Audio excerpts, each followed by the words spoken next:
Здравейте хора, аз съм Иво. Цветът на 2025 година е мока мус, което нещо от сорта е. Тук може да го видите. Сега ще покажа елементарен всекидневен грим с минимални продукти в този цвят. Няма да е кой знае какво, тъй като имам неща да правя. Сме по-близко и пърсънал, колкото и да не ми се иска, защото камерата ми прави ужасно. Ще ползвам ето този BB крем на Миша, който е новата им формула, който е серум BB крем. Честно казано, заради BB крем искам да си взема и серума. Уникален е. Много искам да си го купя, но е много скъп. Може изключително малко количество на лицето.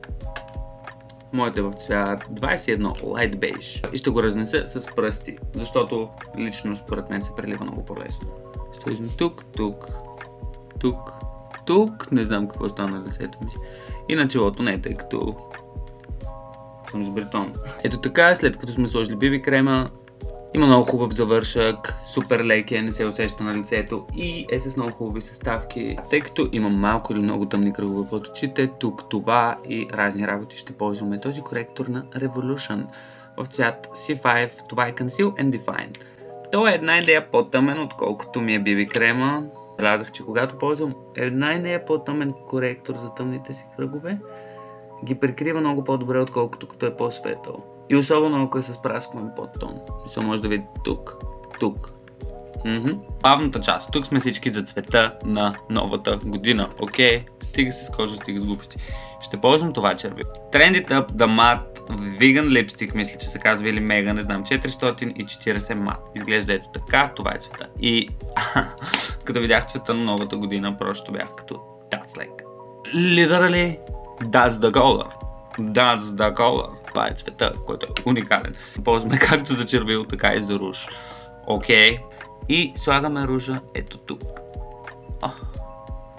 It's so pretty. И го слагаме на кожата преди да сме сложили пудра, ако ще слагаме пудра, за да може да се прелее доста по-лесно. Това червило ще сложим също на брадичката си съвсем леко.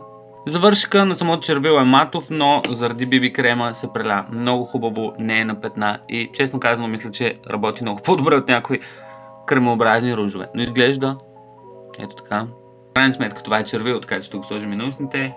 Аз лично го слагам леко меси и преливам с пръста, защото не харесвам. Съм супер структурирани черти, особено за червило, когато е през деня.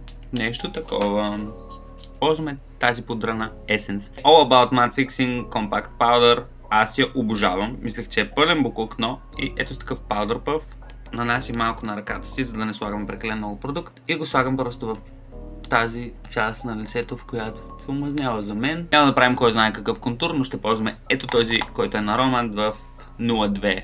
Отзад пише на корейски, аз мога да разбера какво пише, нито знам корейски. Това е по-топлия подтон, но реших да го използвам, защото I don't know, why not?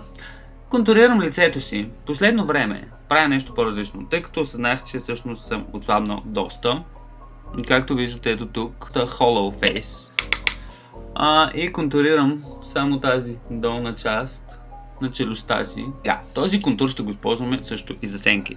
Ще вземем ето такава четка, т.е. два цвята, ще вземем по-светлия цвят и ще контурираме нослето съвсем малко ето тук в долната част и ноздрите, както и тук, за да го направим по-upturned, въпреки че моя нос е достатъчно. Също ще свържем тази част при веждите.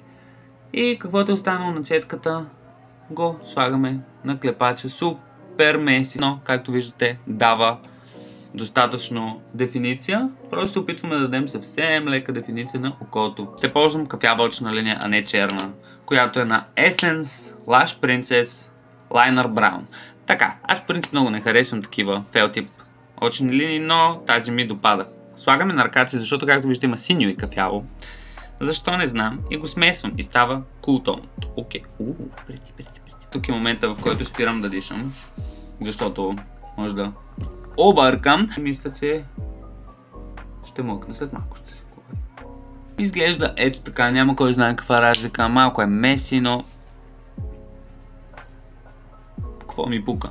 Ето с такава четка, която е за Nail Art, ще вземем палитра на Revolution, която се казва Светло.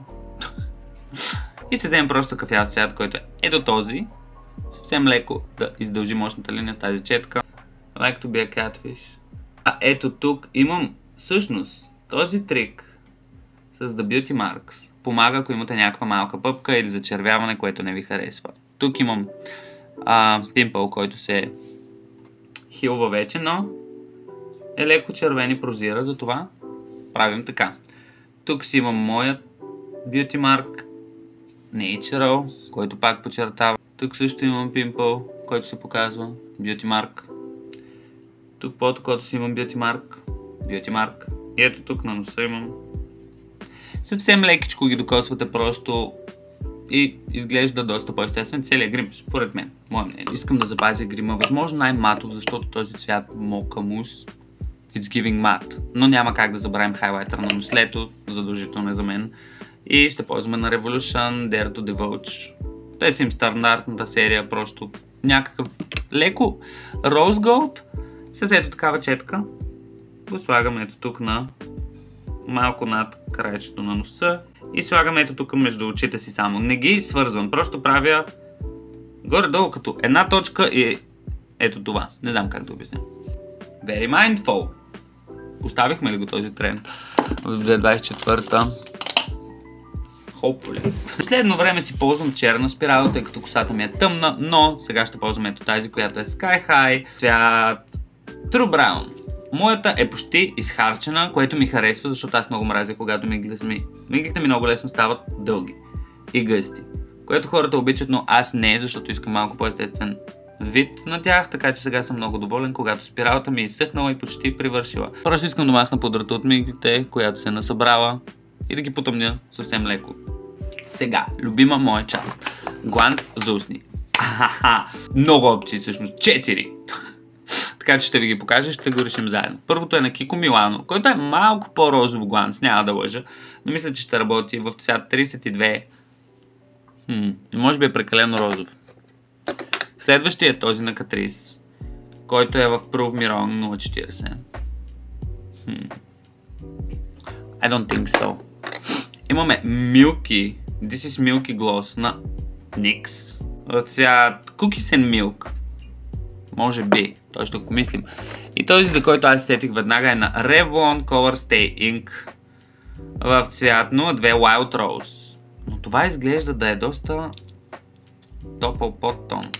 Milky Glossите и така, това е доста светъл гланц, както виждате. Да видим сега дали ще приличаме на Corpse Bride с него или не. Но ще го сложа ето така. Oh, it's perfect. It's giving a little corpse. Но... уникално. Добре, ще читнем да систем. Ще сложим малко черен гланц за устни, който да потъмни просто. Този гланц да го направи... Lovely. Окей. Изглеждат устните. Супер естествени, като цяло гримът ни. Супер естествен, просто нашето лице. But a little better.